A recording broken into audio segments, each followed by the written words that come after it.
On 5 News tonight, the hospital failures that led to the death of a 15-year-old. More aid workers are killed in Syria. And the biggest threat to modern medicine.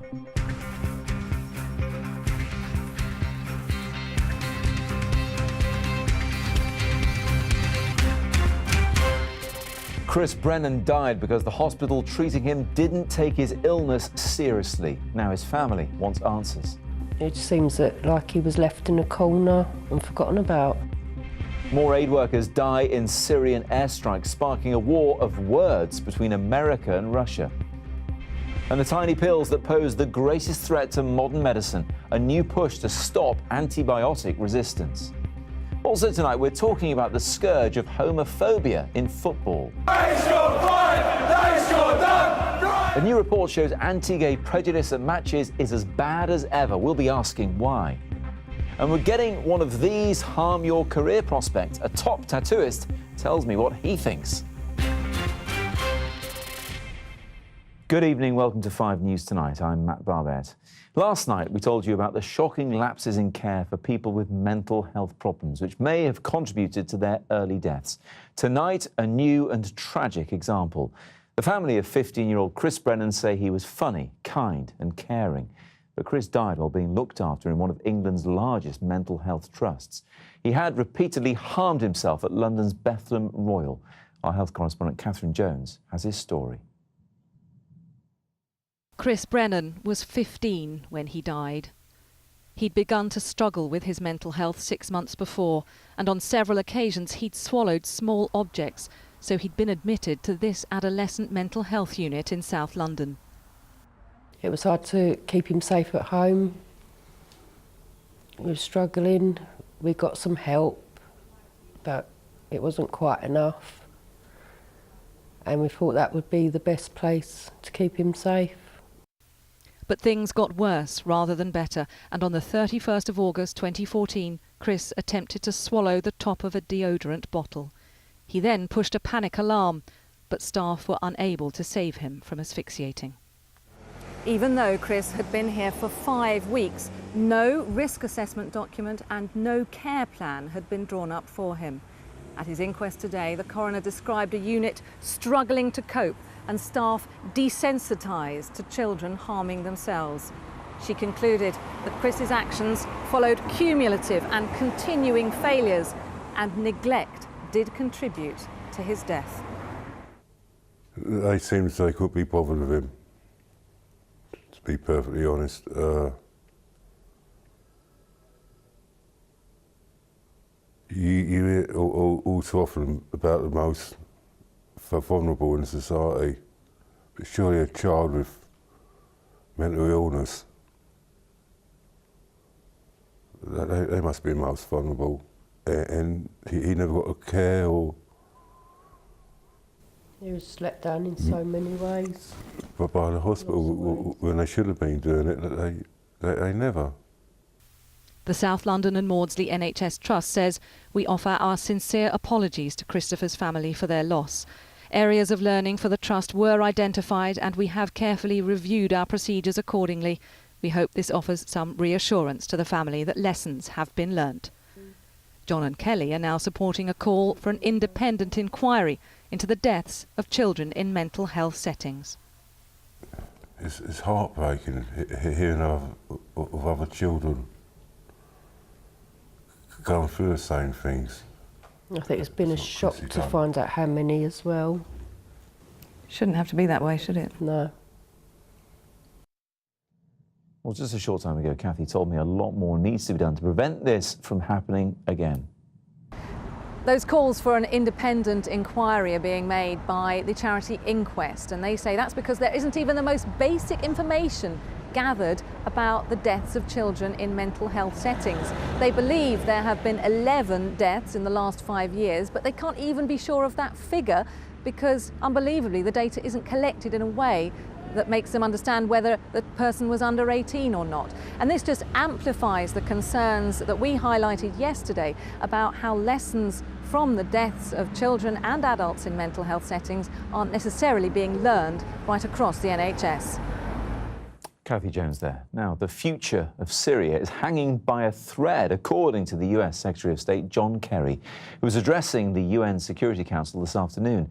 America blames Russia for a deadly attack on an aid convoy near the city of Aleppo, which Russia strongly denies. Mr. Kerry says listening to their foreign minister made him feel like he was in a parallel universe. Our political editor Andy Bell has the story. Who bombed this convoy? The Russians, who released these drone pictures, say it wasn't them, even though they also say that is a military vehicle towing a mortar next to the trucks. No matter, as far as the Americans are concerned, either the Russians or their allies, the Syrian government, committed what could be a war crime. At the UN today, as the Russians called for an investigation, the Americans had clearly decided enough was enough and that repeated ceasefire violations had to stop. That's an international agreement. 4 times arrived at. 4 times countries have said, we will do this.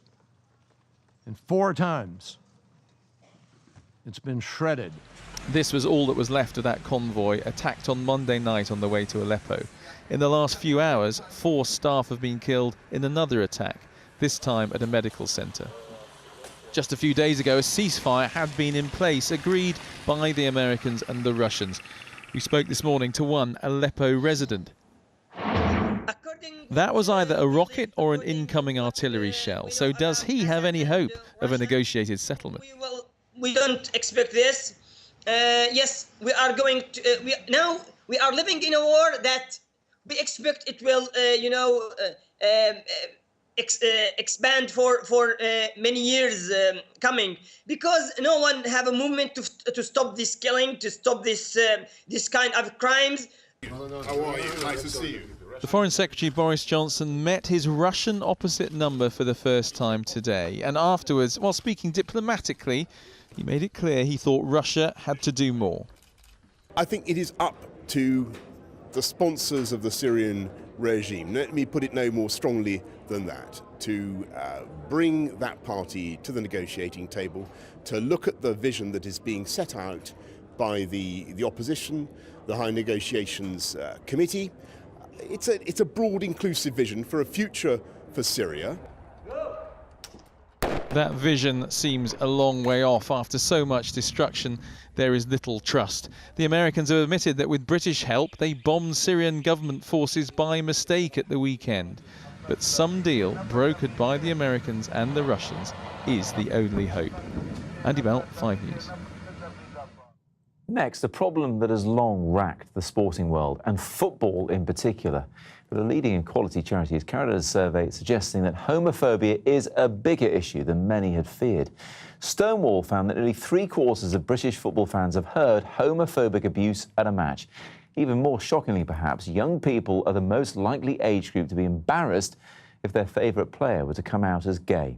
Peter Lane has the details. The dangers of and damage done by homophobia are taught in class here at the Manchester Communication Academy. But pupils are already well aware that when it comes to our national sport, football, such prejudice is still very real. Having this patriotic sport with complete focus around men, I'm sadly not surprised about it. There's still a lot of people who still don't accept gays and lesbians. When a high-profile football comes out, it'll be normalised very easily in media as well as in general day-to-day life. Big clubs and big names are doing their bit with campaigns like this. I can't change, I look like Lewis Hamilton. I can't change that my hair is perfecto. But those Stonewall figures on fans' experience of homophobia and how they feel about players coming out speak for themselves. Players are lacing up to kick homophobia out of football. As does footage like this, fans chanting homophobic abuse against Brighton supporters, a town proud of its LGBT community. The problem can be football-wide and country-wide. The pressure of coming out to yourself, to your family, is huge. Times that by hundreds of millions of people watching your every move, and it makes it really difficult. Justin Fashanu was the only top-flight British footballer to come out back in 1990. He later took his own life. Ex-Leeds winger Robbie Rogers came out, but only after moving back to America. And former Aston Villa and Germany midfielder Thomas Hitzelsperger waited until he retired before coming out. For openly gay Olympic athlete Tom Bosworth, who proposed to his partner in Rio, football needs to catch up. It would be an absolutely huge moment for football, for especially in England, a Premier League footballer to come out and speak publicly about their own sexuality, or even just live openly. For these young players, it wouldn't be a problem. I wouldn't mind. I just want to see the football. I don't know how people's sexuality has anything to do with it. And that attitude is the goal, but football isn't there yet. Peter Lane, 5 News. With me now is Dave Raval, who's a member of the Gay Gooners, the Arsenal supporters club, and also with me is Charlie Eccleshare, who's a football writer for Telegraph Sport. Dave, what kind of stuff have you heard on the terraces? Sure. So there's plenty of homophobic and transphobic and abusive language. We heard some of it just on that clip at Brighton, but some of it's quite low level. It's stuff like, "Does your boyfriend know you're here?" or "We can see you holding hands." Some of it can be quite abusive, sort of words I can't use on this programme. And some people say it's just banter. You know, hey, it's just football, it's banter. But the point we make is there's no such thing as racist banter. So there shouldn't be any other form of banter as well that's trying to target somebody and belittle them. I mean, even though some fans might be using it in the abstract, in a sort of uneducated playground kind of a way, I mean, that's still not acceptable, of course, but there's a difference between that and focused homophobic abuse at a player or at an individual on the stands. Well, whatever it is, it makes someone feel less able to be themselves. It makes them feel unwelcome in football. It makes them feel that they don't belong. And actually, football's a national game. It's for everyone. So what we're trying to do is stop people from using that sort of language and let everyone be part of football. It's a great point, Charlie. It is the national game. So why is it still in the dark ages? I think it's difficult. I think it has improved slightly over the last, say, 20 years since I've been going to football matches. But I think the fact that there isn't an openly gay Premier League footballer has had a big impact on that. I think were there someone to take that plunge and to really make that breakthrough, I think you would then see other people doing likewise. And I think that might transform the way that fans throw out these, as we said, abstract, flippant insults, and it becomes a very different thing if that's directed at an individual person. Because it's a numbers game. There have to be gay footballers, yet, as Peter pointed out there's only 3 that we know of, and Justin Fashanu was playing a long time ago, and the other 2 sort of did it around retirement or decided they retire and come back. Where are the big stars saying, do you know what, I'm gay and it's not a problem because I'm a great footballer? I think at the moment there is a fear of the unknown. I think it definitely would be a lot easier to do it now. I think there is a lot more acceptance from sponsors and from supporters, but because there hasn't been one who has done it yet, I think if you were gay in a football, you'd think, why put myself through that? You know, yes, some supporters might be fine with it, but what about the ones who I've heard giving abuse? You know, so why bother? Can you accept that, Dave? Or it's going to make a big difference if someone does step forward, isn't it? It will clearly make a massive difference, but I think it's unfair to ask the players to come up first. At the Emirates, there are 60,000 people. How can you expect one guy in the middle to put his hand up and say, hey, I'm the gay one? So that's why groups like the Gay Gooners at Arsenal, we were the first, but now the first of many. There's about 20 similar lesbian, gay, bi fan groups of professional clubs. But not all clubs have them, though. Not all. There's some major names in the Premier League that people like Manchester United need to step up to the game and have them. But we need all the clubs in the Premier League and all of the lower leagues as well to have similar groups. And then the presence of lesbian, gay, bi people is normalised in football. Yeah. And then when a player wants to come out, it's much less of a story, and he won't have to worry about the fans attacking him. And quite aside, Dave, just to finish off from what happens at the big Premier League football matches, you're a referee on the side as well. So tell us the story about what someone said to you, which you slightly misheard. I was refereeing an early round in the FA Cup a few years ago, and I gave a penalty in the last minute to the home team, and the crowd called me a homer. And I didn't quite hear them. I said, what did they say? How did they know? But of course, that sort of abuse happens all the time. So yeah, that was an amusing one. They meant you were favouring the home side. Homer means you favour the home team, yeah. And I didn't quite hear it right. Thank you so much for coming in, though, and sharing your opinions with us both. Right, thank you. Still to come on 5 News Tonight. We speak to the victim of an acid attack who's using her experience now as a force for good. And just how much is too much? The etiquette of tattooing. We're talking about that after the break.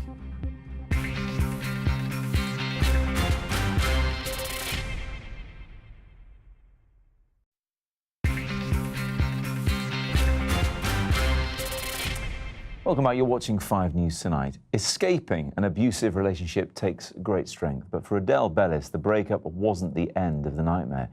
At the age of just 23, she was scarred for life and even lost her right ear after her ex-boyfriend arranged for her to be attacked with acid. Hospital admissions for acid attacks have almost doubled over the last 10 years. And now Adele is using her own experience to help others. Earlier on, I spoke to her, and I began by asking what happened on that day of the attack. So yeah, it was like a normal day, going to work, and then I see this attacker, this person in a tracksuit, just walk past me, and I felt wary just because he had a dodgy look about him. But I was on the phone, so once he'd come past me, I didn't even think anything of it. And then seconds or minutes later, I didn't know why, but I turned my head, and as I turned my head, he'd chucked the acid over me. And then my first reaction was like, oh my God, my hair's wet, I've got to go to work. And then within seconds, it was just burning. And yeah, that was kind of, I went to a blur kind of after that. Do people come to your aid? Yeah, like it happened on a main street. So all the cars were stopped and it was 8:30 in the morning. So everyone was going to work and I was like kind of playing chicken in the road, running in and out of the road because I was just burning. So it was easier just to run around. Then every time I stopped, it was just burning even more. So I just kept running.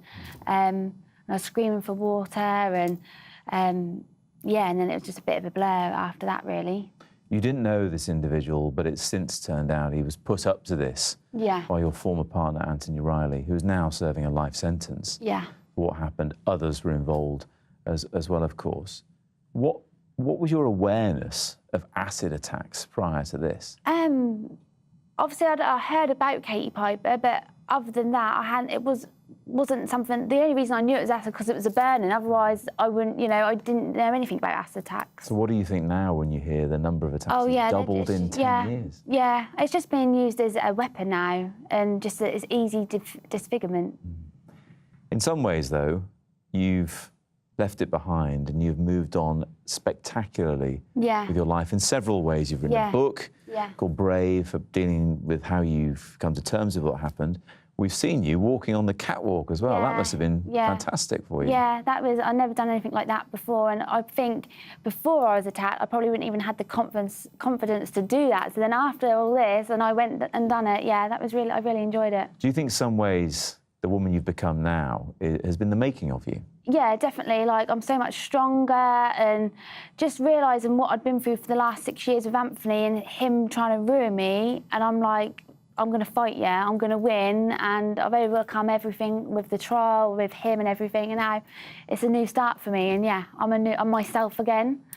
And the next thing I read that you want to do is to give talks in schools. Yeah. What about? About relationships? About obviously everyone knows me for the acid attack, so obviously for them 6 years before with him was just full of domestic abuse. So I want to use my book as a platform to campaign, to go into schools and to teach about healthy and unhealthy relationships. Because I was 16 when I first got with him, so if I knew the warning signs, or when I left when I had a gut feeling, then I wouldn't be, this wouldn't happen to me. So I think that's really important. It's incredibly inspirational to hear you talk about it, Adele. Onwards and upwards, and thank you very much indeed for coming in to talk to us. Lovely, thank you. Resistance to antibiotics has been described as the greatest future threat to our civilization by England's Chief Medical Officer, Dame Sally Davis. The UK has led a drive to raise global awareness of the threat posed by them, and today 193 countries signed a landmark declaration agreeing to combat it. Health leaders warn that if antibiotics lose their effectiveness, then everyday procedures we take for granted, like caesarean sections and joint replacements, could become too dangerous to perform. Here's Simon Viger. The food we eat can be full of antibiotics, and so can we after a visit to the doctor. It means our very civilization is under threat. That's the stark warning in a landmark declaration from the United Nations on antibiotics and superbugs. This accelerated footage from a giant Petri dish shows bacteria mutating and repeatedly overcoming increasing doses of penicillin. Massive doses simply overwhelmed by a superbug. Britain leads the way on the fight back as the UN places it in the same bracket as HIV and Ebola. This has killed far more than Ebola has, and is set to be one of the biggest killers as we go forward. At the moment, across the world, 700,000 people a year die of drug-resistant infections, of which a third are small babies. The United Nations Declaration means all countries will have to develop regulations to control sales, to launch education programmes on how to prevent superbugs, and to encourage new ways to develop antibiotics. If we don't, as a society, use antibiotics appropriately, this is something that's going to hit all of us, and the public have got a role to play in addressing this problem. At St George's, University of London, they are on the front line of all of this, developing resistance breakers to work side by side with the antibiotics. So what about the predictions of millions of deaths? I mean, there was a civilization before antibiotics, but it was more uncomfortable, there were more deaths, and it was impossible to do the sort of things we do now in modern medicine. So I don't think it's the end of civilization, but I do think it's the end of modern medicine as we know it, if we don't do something about it. Antibiotics were once seen as the magic bullet, but our over-reliance on them has put us in a very precarious place. Simon Viger, 5 News. Finally, they've long been regarded as a barrier to getting a job, but now a conciliation service says employers shouldn't judge candidates on their tattoos. ACAS has warned that companies, they're missing out on hiring talented workers because of negative attitudes towards body art, arguing that dress codes must not be discriminatory. Minnie Stevenson has been finding out more. There is often no going back, yet around 1 in 5 of us in Britain have a tattoo. But do you need to think before you ink? A report's revealed that workplaces across the UK could be missing out on hiring talented young people because of old school attitudes towards tattoos. Take 26-year-old Brogan Flight, going under the needle today for tattoo number 2, but her day job in insurance means she'll still be reining in her rebellious side. It's very brave having your tattoo done while on the news, but you're going to get one of your tattoos removed, aren't you? And why is that? I am. I've got a dragonfly on my wrist, and it was a good idea when I was 21, you know, at uni, enjoying myself. Now I've got a professional job. The more you go up the career ladder, it's sort of less professional and it's less acceptable. So while tattoos in the UK may be going up in the style stakes for some, will your career prospects go down? Avoid the hands, avoid the neck and face if you can. What you're having done might offend some people. You know, little dolphins or love hearts or something are fairly safe. I think something slightly more sinister like a gun or whatever might have a different effect. Of course, tattoos haven't held back some of Britain's most high-profile people. Among the inked and famous, recently Dame Judi Dench got her first tattoo on her 81st birthday. Carpe diem, seize the day in Latin. While Samantha Cameron may no longer be at number 10, a subtle dolphin on her ankle is more permanent. Question Time presenter David Dimbleby decided 75 was the perfect time to get a scorpion on his back. And some pub quiz trivia for you. Did you know even Winston Churchill had an anchor tattoo on his arm? Tattoo artist Nick Skunks has been inking the rich and famous for over 30 years and told me the tattoo taboo is somewhat fading. I've tattooed MPs, lawyers, doctors, members of bands, footballers, and I think from that, you know, it's become very much more acceptable. I think obviously out there people will still judge, but I think people are lightening up to the fact and actually judging people by their attributes rather than their physical appearance. Regretful tattoos may be one thing, but the report asks employers not to make snap judgments about permanent body art. The consequences could be painful. Minnie Stevenson, 5 News. So just how acceptable are tattoos, and do they really still harm your job prospects? Let's speak now to Mickey Violetto, who's a tattoo artist, and you've been doing it for quite a long time, Mickey. Yes, actually I'm a publisher since 25 years and the organizer of the London Tattoo Convention. Yeah. This is why I know a lot about tattooing. In that time, though, I mean, the popularity of tattoos has grown enormously. It seems like they're more mainstream these days. Yes, it is much more acceptable, especially since 2005, when they start to hire Miami Ink. I mean, when you start to see tattoos on TV, so people start to see more and more, and as the tattooer before said, there were more and more celebrities that got tattooed, so of course it got more acceptable, but there is still a lot of prejudice about it. Yeah, we're seeing a couple of, well, let's call them senior tattoo wearers, well, not Sam Cameron, but David Dimbleby and Judi Dench. And look, when people think about celebrities, they might not think about Churchill having one, but he did. They think about David Beckham and his full-arm sleeve and tattoos across his back are the names of his children. That seems to have helped made it more acceptable. So should those kind of tattoos be acceptable in the workplace? Beckham, after all, has one on his neck and you can see them on his hands. Well, I think they should, but the reality is not like this. There is still a lot of prejudice about tattooing, especially not in the young people, but especially in everybody over 40 or 50. This is why I'm very sorry that many tattoo artists, especially the young guy, they don't know anymore the ethic that for 100 years was inside tattooing. Like till 30 years ago, there was no tattooer that was going to tattoo any visible part of the body unless you got already 80% of your body tattooed. Which is fascinating. So in some ways, the art is being lost, not just what's being put on people's bodies, but the rest of it. The ethic. Yeah. And there is a reason why. Because till the 90s, if you wanted to be a tattooer, you had to do an apprentice. There was no way you could become to be a tattooer. And the tattooer was not just teaching you how to make tattoos, but he was teaching you the ethic of tattooing. Right now, kids of 20 years old, very good in drawing, they can buy everything on the internet, they can see how to tattoo even on YouTube or buy DVD and everything. And they're just going ahead and doing it and taking people's money. Mickey, many thanks indeed for coming in. Really appreciate your input tonight. My big pleasure. That's it from us. Sean is here with Weather Next and Danny is back with updates. I'll see you again tomorrow. Bye-bye.